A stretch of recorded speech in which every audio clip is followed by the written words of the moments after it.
Continuamos a nossa série em Colossenses, estudos em Colossenses, a supremacia de Cristo. Quero te convidar a abrir a Bíblia na carta de Paulo aos Colossenses, no capítulo 2. Segundo capítulo da carta aos Colossenses, capítulo 2, a partir do versículo 8.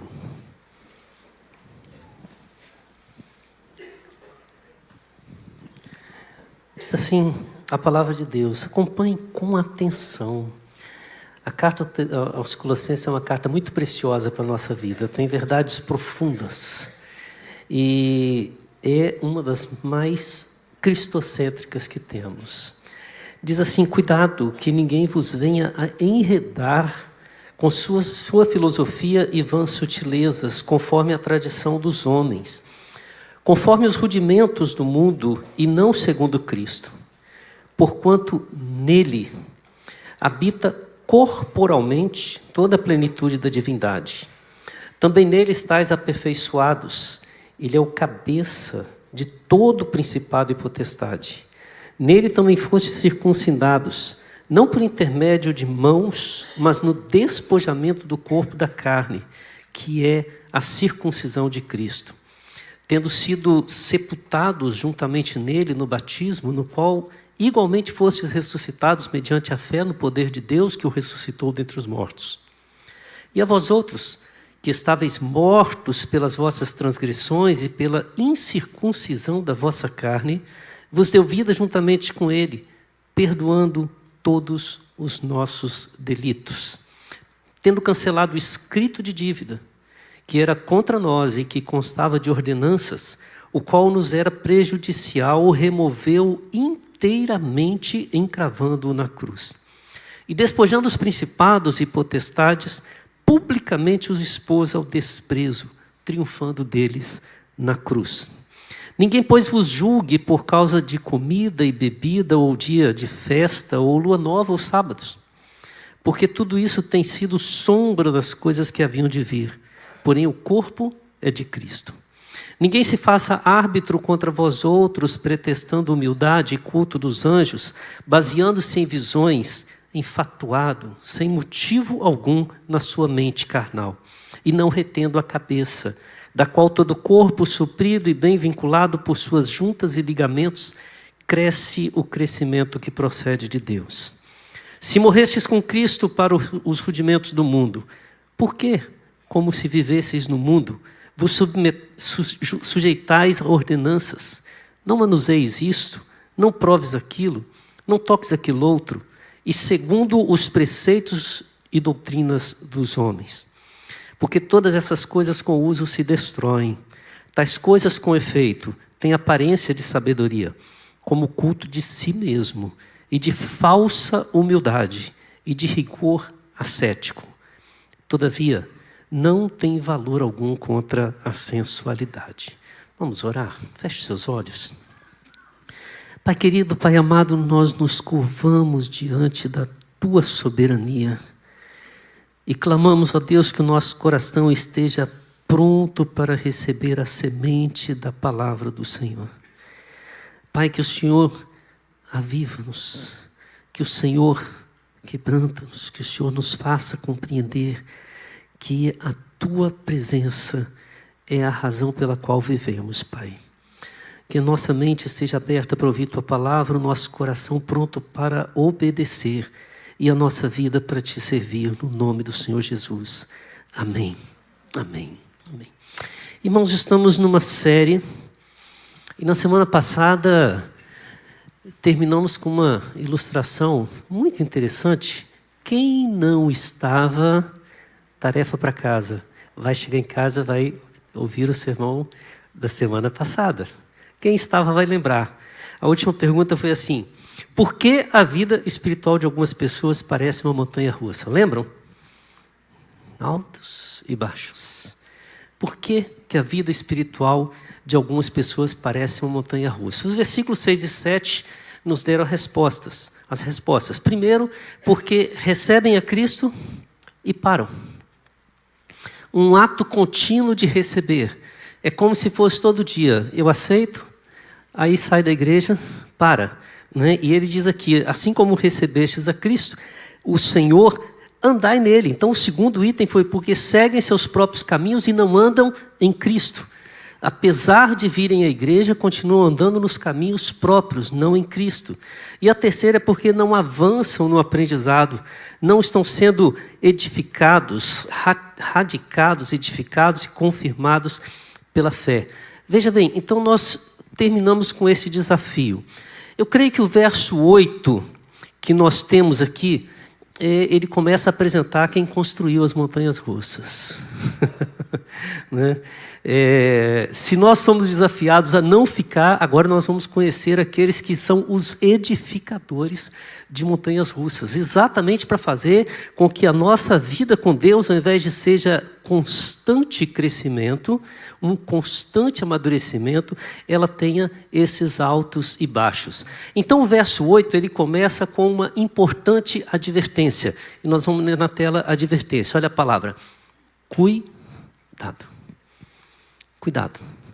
Normalmente, quando a gente vê placa de perigo, a gente imagina, daqui a pouco eu corro risco. Não agora, não é verdade? Quando você está andando em algumas das calmas estradas do Rio de Janeiro, né, lugares, e de repente alguém para de súbito, né, liga aquelas luzezinhas de alerta, e você começa a ver um problema lá na frente, você já começa a ter uma vontade tão intensa de orar, não é verdade? Deus está chamando para intercessão, principalmente se você vê motos. É interessante a ideia do cuidado. O cuidado é um aviso de que o perigo está à nossa frente. Mas quando ele vai falar a respeito desse cuidado, no versículo 8, ele diz, cuidado, e nós vamos ter em 3 momentos diferentes alguns tipos de, eu quero continuar com essa expressão, construtores de montanhas russas, que nós corremos o risco de, se entrar, não tem jeito, irmãos, vai até o fim. Eu, particularmente, tenho pavor de montanha-russa, não sei quantos são iguais a mim, né? Eu fico vendo o pessoal e fico tonto, sem entrar. Você imagina se estiver lá. E um dia, minha esposa aprontou para mim. Né? A gente foi num parque, ainda até hoje estou traumatizado, Cíntia. E assim, só para vocês terem uma ideia, eu fico com o coração acelerado quando é simulador.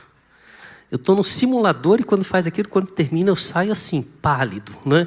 Você imagina. Mas eu vou, o simulador tem coragem, porque eu fico na minha cabeça assim, eu não estou saindo do lugar, eu estou parado,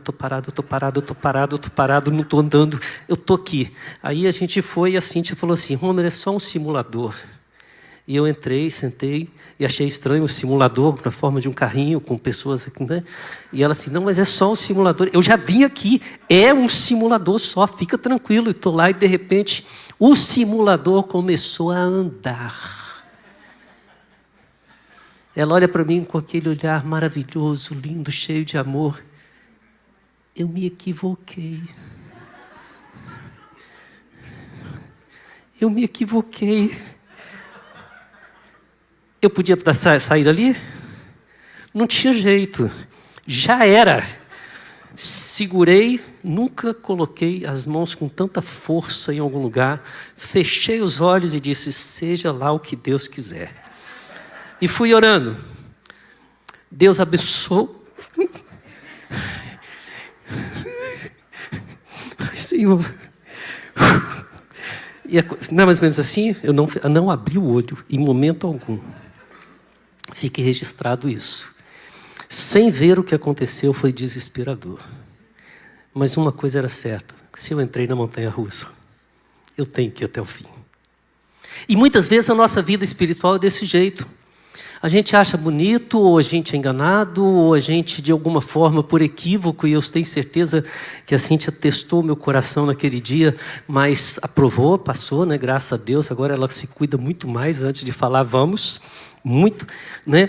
Mas é interessante que às vezes a gente entra nessa, e aí vai ter que ir até o fim. E esses construtores, ele classifica aqui em 3 grupos. Versículo 8, versículo 16 e versículo 18. Veja só, primeiro grupo de construtores de montanhas russas que nós temos no texto, são os falsos guias. Aqueles que muitas vezes se colocam como os condutores da nossa fé. Aqueles que apresentam muitas vezes para a gente formas de viver a nossa religiosidade. E olha o que o texto vai dizer que esses falsos guias oferecem para nós. Filosofias e vãs sutilezas. Filosofias aqui no sentido de reflexões vazias. No sentido de nos levar a refletir em coisas que realmente não importam. Coisas secundárias, terciárias, coisas que às vezes não servem para nos alimentar. É como estarmos diante de um alimento saudável e alguém começar a questionar cada função daquele alimento, refletindo que de repente aquele hambúrguer gorduroso pode ser muito mais saudável para nós e vai colocar reflexões, pensamentos. E a ideia de vãs sutilezas significa foco em detalhes que geram muito mais confusão do que edificação.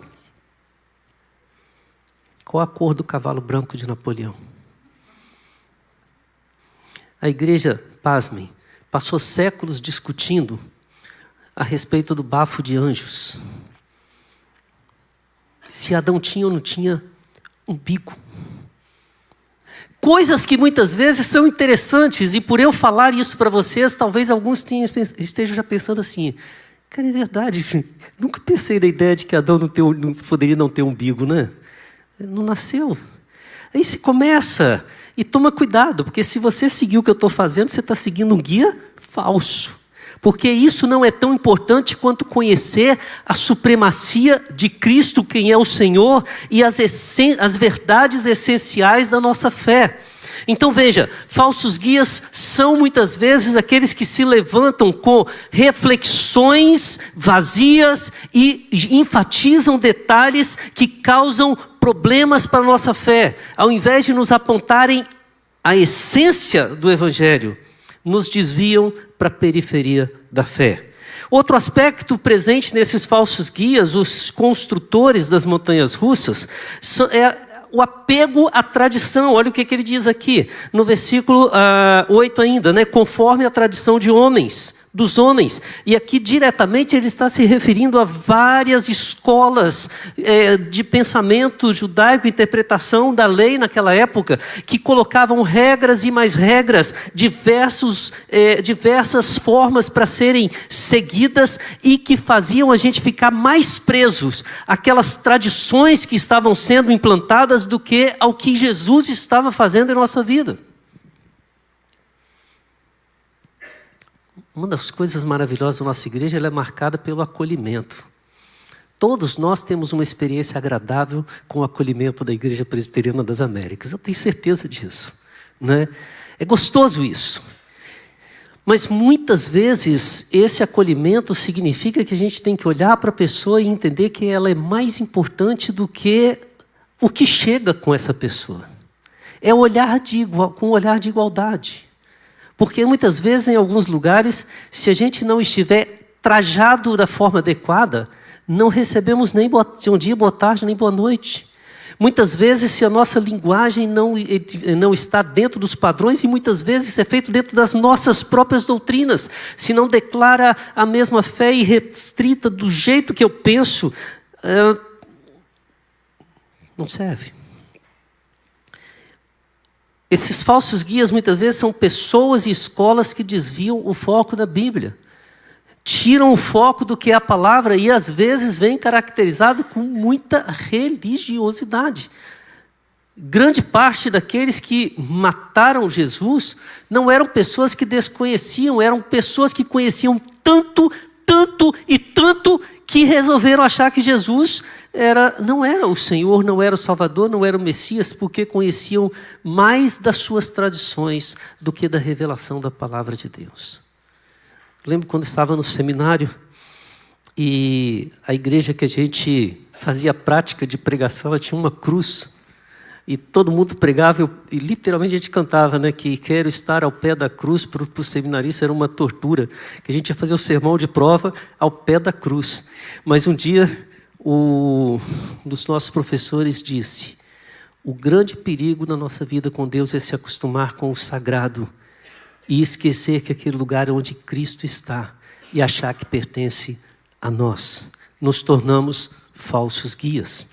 A outra palavra que ele afirma aqui são rudimentos do mundo. Ele termina dizendo que esses falsos guias, eles acabam nos desviando, nos enredando na filosofia, conforme os rudimentos do mundo, e não segundo Cristo. E a palavra rudimento é interessante, que rudimento dá a ideia de elementos básicos, coisa em estado primitivo, esboço. É como se fosse aquelas coisas que são esboçadas, são as coisas básicas que o mundo oferece para tirar de nós o foco do conhecimento de Cristo, do conhecimento do Senhor, e nos fazer entender que há mais sabedoria, há mais ciência, há mais poder vindo do mundo do que naquilo que é revelado na palavra de Deus. Cuidado. Falsos guias são construtores de montanha-russa. E se você entrar numa construção deles, você vai passar por altos e baixos na sua vida com Deus. O segundo grupo que ele coloca aqui, eu poderia chamar de juízes da religiosidade. Olha o que o texto diz, no versículo 16. Ninguém, pois, vos julgue por causa de comida e bebida, ou dia de festa, ou lua nova, ou sábados. A ideia aqui é de pessoas que conseguem olhar para o irmão, olhar para outro irmão e julgar a espiritualidade, julgar a devoção, julgar a vida com Deus através de rituais sagrados ou através de coisas determinadas como sagradas, inclusive doutrinas e coisas assim, denominações, lideranças e outras coisas mais. Ele cita alimentos, festas, épocas e dogmas. 4 aspectos relacionados à espiritualidade veterotestamentária, que ainda está presente nos tempos de Colossenses. E esses juízes são aqueles que se colocam dizendo, é assim que você deve fazer, é assim que você não deve fazer. Normalmente, quando uma pessoa se coloca nesse lugar, ou ele está assumindo uma pretensa ocupação do lugar que é de Cristo ou do Espírito Santo. É como se estivesse querendo dizer para nós que Ele é mais capaz de avaliar a nossa vida com Deus do que o próprio Espírito Santo que habita em nós. O terceiro tipo de construtores de montanhas russas são os mediadores de si mesmo. A Bíblia de Jerusalém, ela traduz o verso 18 da seguinte forma: ninguém vos prive do prêmio com engodo de humildade, de culto aos anjos, indagando de coisas que viu, inchado de vão orgulho na sua mente carnal. Olha que palavras pesadas. Ele está dizendo aqui que existe um prêmio para nós. A nossa versão vai dizer, ninguém se faça árbitro contra vós outros. Ninguém se coloque numa condição entre nós pretextando humildade, e a ideia de pretextar humildade aqui é de que ele tem o poder, mas ele faz uma cara de santo para poder dizer que ele tem o poder, mas não tem a autoridade. São aquelas pessoas que quando olham para a nossa vida, querem nos fazer ser iguais a eles, porque eles têm cargo. Essa é a ideia do chefe, mas eles não têm autoridade, que é a ideia do líder. A ideia que nós temos no texto são pessoas que se tornam superiores aos demais baseado em visões. Ele coloca no texto aqui, baseados nas suas próprias visões. Sabe quando você olha aquela planta maravilhosa, aquela flor que foi colocada em um ambiente, mas ela foi na verdade arrancada e colocada ali, tipo um buquê de flores, né? Linda, mas não tem o quê? Raiz. Essa é a ideia que nós temos no texto, de muitas pessoas que às vezes vestem-se de uma aparência maravilhosa, mas não buscam a profundidade da raiz na palavra do Senhor. E no final ele diz, são pessoas cheias de orgulho na sua mente carnal. Só há espaço para autocontemplação. Não há espaço na sua mente carnal, enfatuada, para que ele encontre um crescimento na sua vida. Ele é a referência, ele é o alvo. 3 construtores de montanhas russas que Paulo diz: cuidado, não entra nessa, senão a sua vida vai parar de crescer e vai começar a viver cheia de emoções, de altos, baixos e assim por diante. Irmãos, é interessante pensar nessa visão, porque ao mesmo tempo que Paulo ele olha para nós e nos manda ter cuidado, imediatamente ele nos dá o caminho, ele nos dá a orientação para que a gente não se desvie, não entre nessa montanha-russa. Ele diz: mantenha o foco. Olha os versículos 9, 17 e 19. Em todos os 3 versículos, eu estou destacando aqui a palavra corpo. Parece que a resposta de Paulo para os colossenses, diante desses construtores, lembra a que corpo você pertence. No versículo 9, ele vai falar que nele, em Jesus, habita corporalmente toda a plenitude da divindade. No 17, ele vai dizer que tudo isso tem sido sombra das coisas que haviam de vir, porém o corpo é de Cristo. No versículo 19, vai dizer que não retendo a cabeça. Veja que ele está falando desses que se colocam como mediadores de si mesmos, e ele fala, eles olham para si e não retêm a cabeça, que é Cristo, da qual todo o corpo, suprido e bem vinculado por suas juntas e ligamentos, cresce o crescimento que procede de Deus. Vamos falar sobre isso. Jesus está falando sobre uma relação muito interessante. Paulo está falando sobre uma relação muito interessante entre Cristo e a igreja. A igreja é conhecida como o corpo do Senhor Jesus, a noiva do Senhor Jesus. Em Efésios, Paulo vai usar uma expressão semelhante quando fala dos dons. E ele coloca Cristo como a cabeça e nós como o corpo do Senhor. E ele trabalha os dons que são dados para edificar o corpo de Cristo, o povo do Senhor. Então a primeira reação que ele vai ter no cuidado é como reagir contra os falsos guias. Paulo relembra que diante de pessoas que estão nos conduzindo para caminhos diferentes daquele que nos leva à supremacia de Cristo, nós precisamos lembrar que é em Cristo que habita toda a plenitude da divindade. Não há necessidade de nada mais. No tempo de Colossenses, o que estava acontecendo aqui na igreja é que o evangelho de Cristo estava sendo pregado e pessoas vindo em seguida dizer: muito bom, vocês podem encontrar com Jesus e se entregarem a Ele, mas precisam cumprir o ritual da circuncisão também. Vocês podem viver para Cristo, mas vocês precisam tomar cuidado com o que comem, com o que bebem. Vocês precisam guardar todas as leis juntamente com Cristo. Irmãos, muitas vezes essa visão que parece ser deles, antiga, é também a nossa. Quando nós somos chamados a viver na plenitude da graça de Deus e ainda estamos preocupados se de fato conseguimos alcançar o favor de Cristo pelas obras que nós fazemos. E todas as vezes que a gente está em dúvida, o diabo manda o seu amigão para nos fazer ficar com mais dúvidas ainda com respeito à nossa fé. Paulo diz: se qualquer coisa você pretende completar ou fazer para completar a obra de Cristo, lembra, Cristo é pleno. Não há necessidade de fazer mais nada. O que não aponta para Cristo vem do maligno. O que não nos leva até a cruz de Cristo nos leva à condenação. O que não faz Cristo ser o único e supremo sobre a nossa vida nos afasta daquele que pode nos salvar, daquele que nos salva, daquele que nos redimiu. Contra os juízes da religiosidade, no versículo 17, Paulo faz uma importante lembrança. Ele relembra que quem contempla o corpo não fica preso às sombras. O Antigo Testamento foi e ainda é importante para nos revelar a Cristo.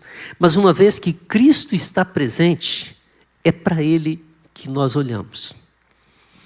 Certa vez, Jesus estava em Jerusalém, perto do templo. E os discípulos começaram a olhar o templo. Gente, é legal, né? Quando a gente está diante de uma obra de arte maravilhosa, ainda mais uma construção daquelas cheia de detalhes, cheias de beleza.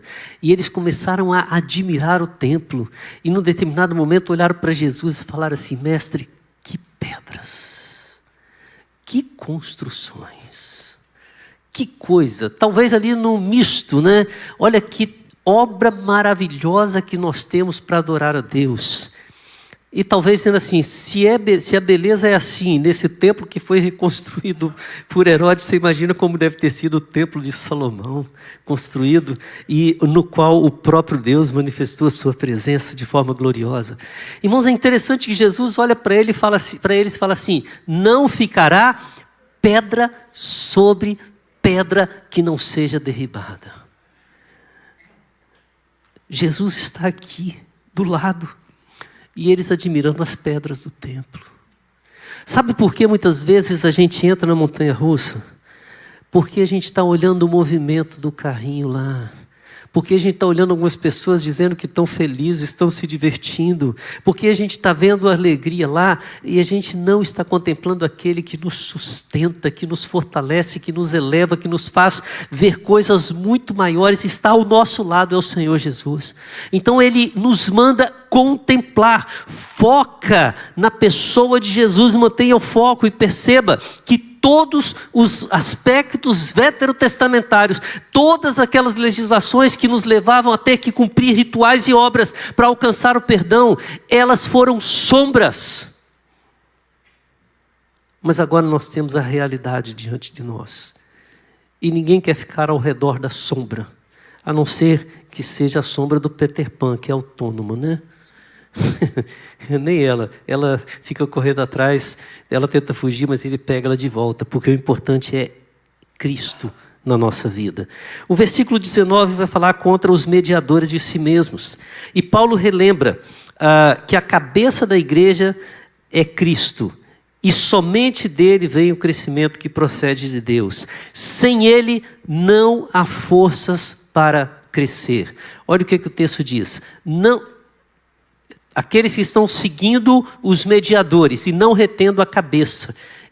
A cabeça Cristo, da qual todo o corpo, de quem? Da cabeça, suprido e bem vinculado por suas juntas e ligamentos, cresce o crescimento que procede de Deus. O que Paulo está dizendo aos Colossenses é que somente quando estamos vinculados a Cristo, somos fortalecidos no corpo e crescemos do jeito que Deus quer que nós cresçamos. Fora disso, você está sendo iludido, enganado. Paulo fala sobre Cristo governando a igreja em um plano contínuo de crescimento. Ele adverte que os construtores de montanhas russas podem interromper este crescimento quando desviam o nosso foco da cabeça, que é Cristo, impedindo que nós, como cristãos, e a igreja como instituição de Cristo, o corpo de Cristo, cresça de forma saudável. Não se iluda. Não se iluda. Não é fora do ambiente eclesiástico que encontramos os construtores de montanha-russa. É dentro. É dentro.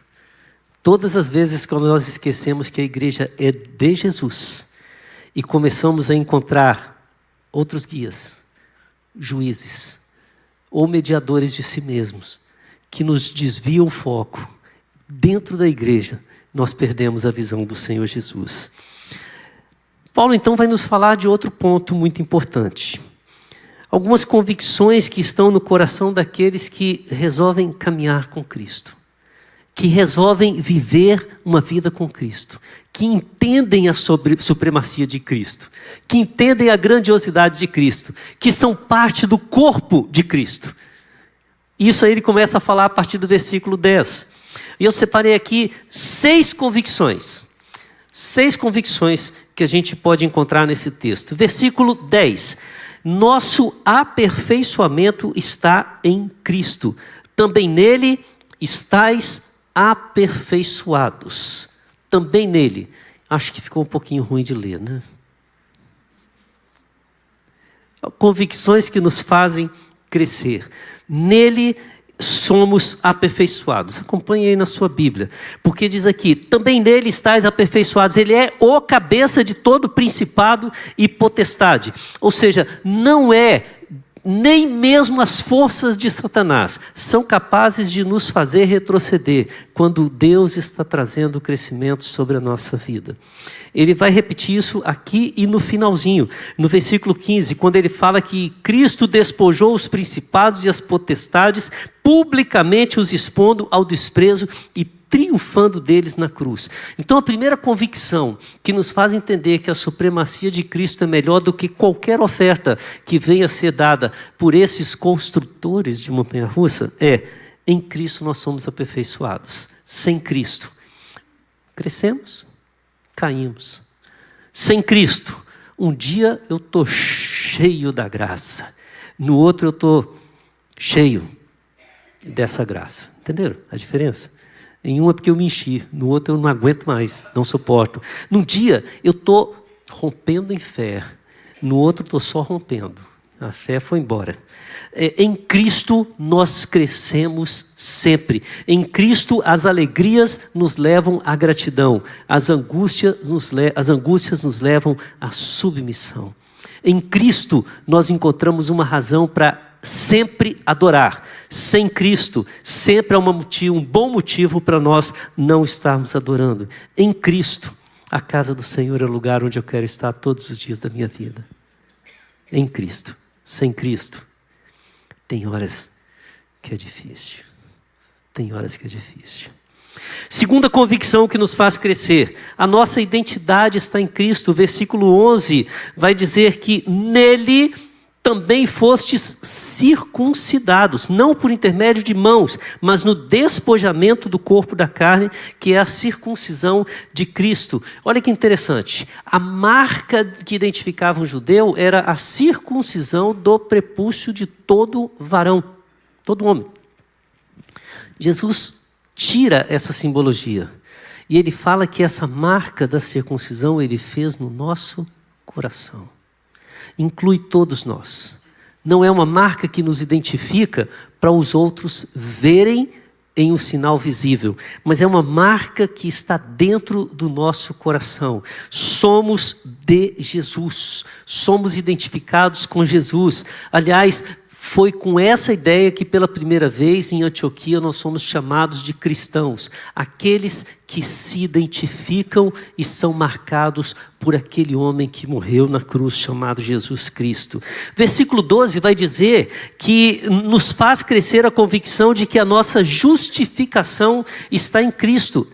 O capítulo do versículo 12 diz: tendo sido sepultados juntamente com ele no batismo, no qual igualmente fostes ressuscitados mediante a fé no poder de Deus que o ressuscitou dentre os mortos. E a figura que tem aqui é o sepultar, é a ideia de uma marca que era nossa e que Jesus levou por nós. Então veja, a culpa que estava em nós, a condenação que estava em nós, ele tomou sobre si. E quem foi sepultado? Ele.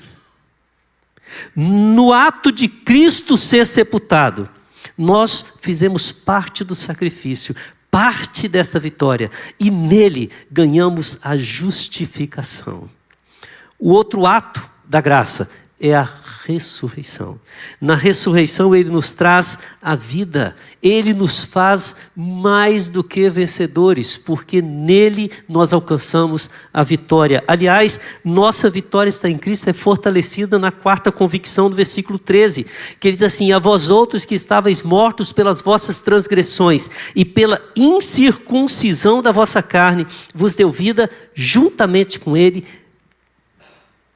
E a quinta convicção: perdoando todos os nossos delitos. Irmãos, olha que verdade tremenda, que coisa maravilhosa para nós. Eu posso dizer que sou santo, e não é por causa do nome Santos, né? O Mercador dos Santos. É porque Jesus já perdoou todos os meus pecados. Sabia que você pode dizer isso também?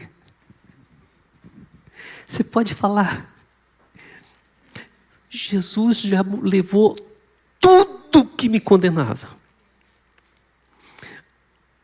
Ele é quem circuncidou e selou meu coração. Ele morreu a minha morte. Ele pagou a minha dívida. Ele quitou o meu débito. Ele me deu o perdão. Ele me garantiu a vitória. Ainda que na carne nós soframos ainda pelas perseguições e pela influência do pecado. Mas Ele já nos perdoou. Somos a comunidade dos perdoados.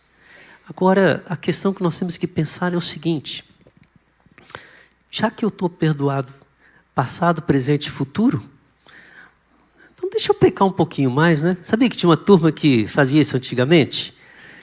Falava mais ou menos assim: olha, já que fomos perdoados, então vamos pecar mais para valorizar ainda mais o sacrifício de Jesus. Não é bem assim. O que Paulo está nos fazendo lembrar é que todas as vezes que você opta por seguir um falso guia, um juiz da religiosidade, ou um mediador de si mesmo, e tira o foco de Cristo, você está pregando novos pregos nas mãos de Jesus. Você está fincando espinhos na cabeça de Jesus. Você está perfurando o lado do Senhor Jesus. Porque se você é de Cristo e está em Cristo, suas obras não vão fazer você ser mais ou menos salvos. Mas a dor que você causa naquele que deu a vida por você aumenta. Cada vez mais. É isso que você quer? Carregar a alegria por causar o sofrimento em Cristo?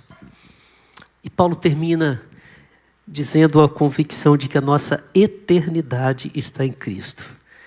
O versículo 15, aliás, o 14 em diante, diz assim: tendo cancelado o escrito de dívida que era contra nós e que constava de ordenança, que era prejudicial, removeu inteiramente, encravando na cruz e despojando os principados, as potestades, publicamente os expôs ao desprezo, triunfando deles na cruz. Ele triunfou. Ele venceu. Ele venceu. Não teve uma autoridade do inferno que foi capaz de resistir a ele. Não há uma autoridade humana que é capaz de resistir a ele. Talvez o momento mais doloroso de Jesus foi quando naquela cruz ele se sente abandonado pelo Pai. Porque ali ele sofre com todas as nossas dores, os nossos pecados. Ele se torna o pecado de tal forma que nem o Pai pode vê-lo. Mas é o próprio Pai que o levanta da morte e faz completar plenamente a obra da graça sobre a nossa vida. E somos agora chamados e enviados ao mundo, não para ficar falando da cruz, levando os pregos, levando as dores na cruz, mas para entender que Ele nos chamou para uma vida eterna, trazendo os frutos da ressurreição para a nossa vida. Pelo fato de Cristo ser o supremo da nossa vida, o nosso desejo é pecar o mínimo possível. De preferência, jamais vamos escorregar, porque somos e vivemos em um ambiente de pecado. Mas quando o fizermos, isso vai trazer angústia, sofrimento, peso e dor para a nossa vida. É isso que Paulo está falando para os Colossenses. Talvez venha agora uma pergunta: o que fazer diante dessas verdades? Olha o que ele vai falar no próximo versículo.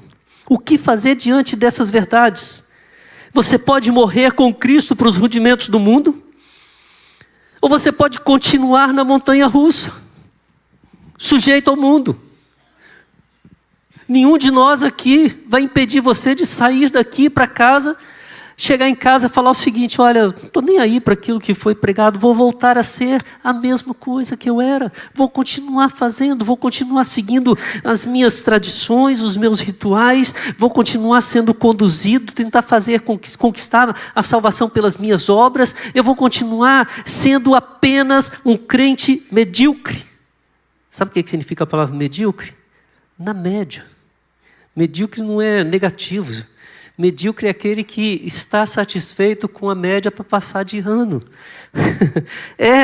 Exatamente, a gente fica satisfeito em ser apenas o que nós queremos ser da igreja. Na igreja, estamos satisfeitos de cumprir uma religiosidade semidominical. Sabe por que semidominical? Porque a gente aproveita a maior parte do domingo para cuidar de nós mesmos. E depois reclama que Deus não abençoa a nossa vida. No dia a dia a gente continua dizendo, domingo eu lembro de Deus, o resto da semana Ele falou que é para cuidar da minha vida. Então de segunda a sábado eu cuido de mim e ponto final. E pasmem, muitas vezes sai o domingo e só no outro domingo a gente lembra que precisava ter orado. Só no domingo que a gente fala, onde é que está minha Bíblia? É o primeiro momento em que a gente liga o rádio e coloca no louvor. O rádio está antigo, né? Está atual, né, Rev? Atualíssimo. Toda semana a gente liga lá, ó. Debate 93. Vamos crescer. Fala menos. Não tem cachê não, tá? Não fiz propaganda. Eu estou dizendo que muitas vezes a gente marca pontos isolados. E estamos caminhando na montanha-russa de hoje. Eu acordei cheio de fé. Aí aconteceram os problemas. E estou lá embaixo. E a gente fica esperando o domingo. Porque Cristo não é o Senhor de todos os dias da nossa vida. De todos os minutos. De todas as horas. Cristo não é o Senhor que eu escolhi, ainda que você esteja dentro da igreja, partilhe de uma aparente religiosidade, nada vai mudar enquanto você continuar sendo guiado pelos seus próprios caminhos, julgado pela sua própria religiosidade e mediado por aqueles que tiram o seu foco de Cristo e te levam a viver altos e baixos, de uma vida cheia de religiosidade, mas completamente ausente do Senhor Jesus governando o seu viver. Como você quer viver? Como você quer viver? Os colossenses estão numa dúvida terrível, cruel. Eles estão diante de uma mensagem que tem que ser a mensagem da vida deles. Eles receberam convicções fortes, poderosas. Eles entenderam que Cristo é o Senhor da sua vida. Eles entenderam que o Senhor Jesus, é só nele que a gente pode aperfeiçoar a nossa fé. Hoje eu estou fraco. Amanhã eu estarei mais forte. Mas a força de amanhã será menor que a força de depois de amanhã. Eu tinha um amigo em Belo Horizonte que todas as vezes que a gente se encontrava, eu já sabia como ele ia falar. Eu falava, e aí, meu irmão, tudo bom? Ele, estou melhor que ontem, pior que amanhã. Estou crescendo todos os dias. Lutas diferentes, histórias diferentes, formas diferentes. Mas meu foco é Jesus.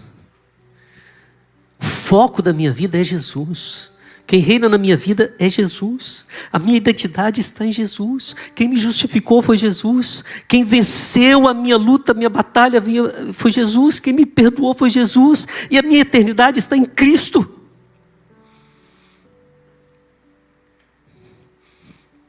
Como você quer viver? Viver com aquele que te carrega daqui até as alturas. Numa constância. Numa vida religiosa, marcada por aquela presença poderosa de um Espírito que não nos deixa desviar do caminho e nos faz seguir em frente? Ou você prefere se aventurar na montanha-russa da vida?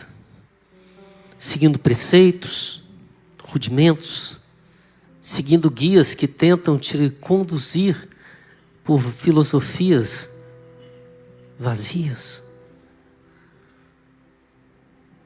por banalidades? Como você quer viver? Com o Cristo, que se tornou Ele mesmo a nossa culpa e deu a nós o perdão e a vitória?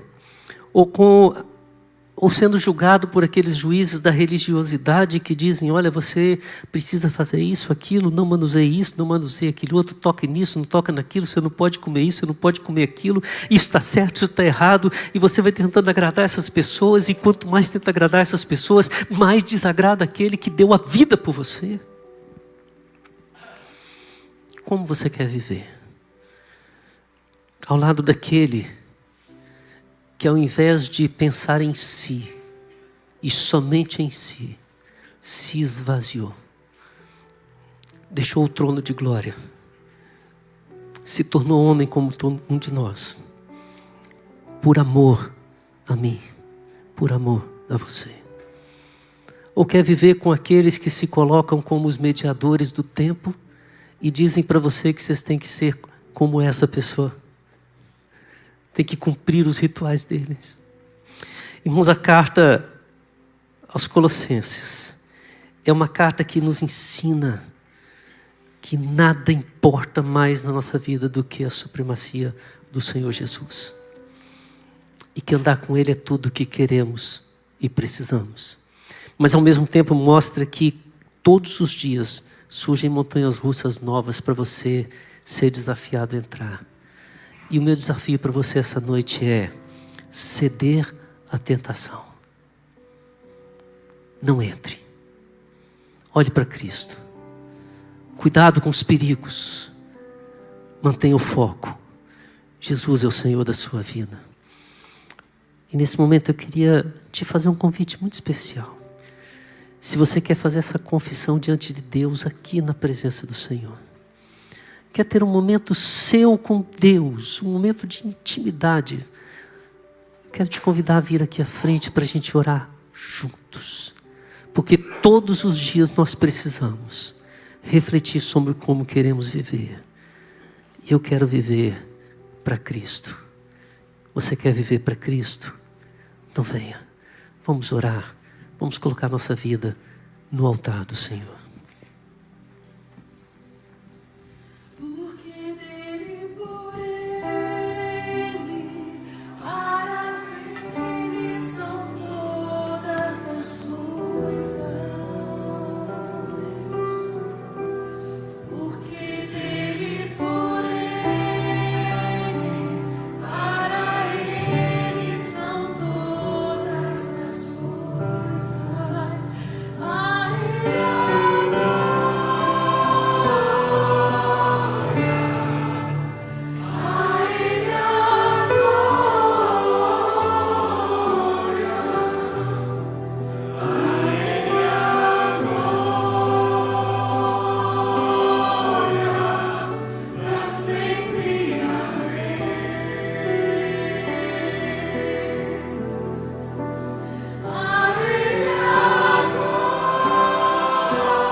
Senhor, quando nós contemplamos, ó Deus, a mensagem da cruz, nós entendemos o amor do Senhor por nós. Quando entendemos, ó Deus, no decorrer de toda a história, que o Senhor decidiu amar aqueles que estavam mortos nos seus delitos e pecados, e deu-lhes vida, a tua vida. Nós entendemos, ó Pai, que fomos nós os alcançados por este amor, os alcançados por esta graça. Quando entendemos, ó Deus, que Tu és o Deus Todo-Poderoso e Teu Filho veio morrer em nosso lugar, veio, ó Deus, nos redimir, pagar a nossa dívida, curar a nossa alma, a nossa vida da enfermidade que mais nos corroía, o pecado. Oh Deus, nós clamamos como Paulo. Por quê? Por que ainda ficamos presos aos rudimentos do mundo? Por que que o coração ainda teme em achar que pode haver alguma alegria longe do Senhor Jesus? Deus, nós não queremos essa alegria que o mundo dá. A alegria de subir e cair, a alegria de passar momentos eufóricos e depois entrar numa depressão profunda. Nós não queremos nem mesmo quando essa alegria vem travestida de religiosidade. Quando nos leva, ó Deus, a cumprir rituais, tradições, mas tira o nosso foco do Senhor que nos transformou, do Senhor que nos conquistou e com um amor eterno nos amou. Ó Pai, dá-nos forças para nos levantarmos e irmos para esse mundo, ó Deus, dizendo a todos que o Senhor é o único foco da minha vida. Nos dá força, ó Deus, para sermos uma igreja que testifica e honra o Teu nome. E onde as pessoas nos veem, ó Deus, digam, vejo Cristo na vida dessa pessoa. Dá-nos, ó Deus, a Tua presença, o Teu Espírito de forma tão poderosa que o avivamento do Senhor chegue e nos faça, ó Deus, compreender que nada é mais precioso para nós do que estarmos na dependência do Senhor. Pai, dá-nos força para resistirmos aos guias falsos e não sermos encantados pelos convites que nos fazem viver da religião uma aventura, mas nos afastam daquele que nos salvou. Deus, nos dê forças, ó Deus, para identificarmos e fugirmos dos perigos daqueles que julgam, ó Deus, através da sua religiosidade, mas não estão firmados, arraigados na palavra do Senhor como fundamento da sua fé. Deus, dá-nos forças para identificar e nos livrarmos, ó Deus, daqueles que são mediadores apenas da sua própria vontade, que nos ensinam caminhos que não nos levam à tua presença. Ó Deus, nos dê força para olhar para o Senhor e saber que em todos os momentos da nossa vida o Senhor está conosco e há de nos levar vitoriosamente por toda a eternidade. Deus, eu quero pedir, ó Deus, a tua bênção para os irmãos que estão enfermos. De uma forma muito especial, Deus, peço pela vida do presbítero Averaldo, paizinho do nosso pastor, que o Senhor cuide, dê a ele a plena recuperação, cuide também da irmã Maria, cuide dos demais enfermos, ó Deus, que carecem da tua presença, que eles olhem para Jesus e saibam que o Senhor é o Deus quem lhes sustenta em todo o tempo. Pai, continue trazendo a força, o consolo, ó Deus, a vida da Marta, da sua família, de todos. Pai, traz a tua paz ao nosso coração, faze-nos, ó Deus, vencer cada luta do dia, sabendo que amanhã será melhor. Não porque eu espero que o mundo melhore, mas porque com Cristo me conduzindo, sempre avançaremos rumo à glória, rumo à presença daquele que nos salvou e daquele a quem cantamos que a Ele a glória para sempre. Amém.